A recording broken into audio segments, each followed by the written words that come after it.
سير سليمان. وهاد الامور اللي وقع في فريق الرجاء، الفريق الغالي علينا، تنظن ان كاين واحد فقدان الثقه بين الرئيس وكذلك اللاعبين من خلال الوعود اللي تيعطي اللاعبين، وكذلك اللاعبين كاين واحد شويه تسرع. مي تيبقى الرئيس هو رئيس الفريق، يعني ان الرئيس باش يعطيك واحد انك تسلم مستحق ديالك، يعني تيكون الواحد ان مطمن ان جات من عند فم الرئيس، يعني خاصها تحقق. تقريبا وقيل الموعد الثاني اللي تيقول لهم نعطيكم فيه يسلموا ذوك المستحقات ديالهم.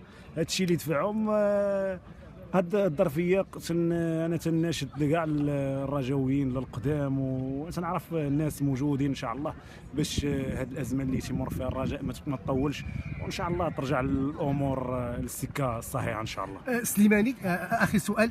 سليماني بالنسبه عارف انه انت عندك مجموعه من المستحقات العالقه بالفريق، وما عمرك انك ما عمرك ما دويتي عليها، فنتمنى انك تتحدث على سليماني. كما سبق لي الذكر، انا كنت لقيت وعود من الرئيس السابق وصبرت، ولكن اوفى بالوعود ديالو. تنظن ان الرئيس الحالي لانه ما عطاش، ما سلمش اللاعبين المستحقات ديالهم في الوقت اللي كان داير معاهم. هادشي علاش انه خرجوا هاد الخرجه، ونتمنوا ان شاء الله تحل هاد المشاكل ان شاء الله. شكرا سليماني.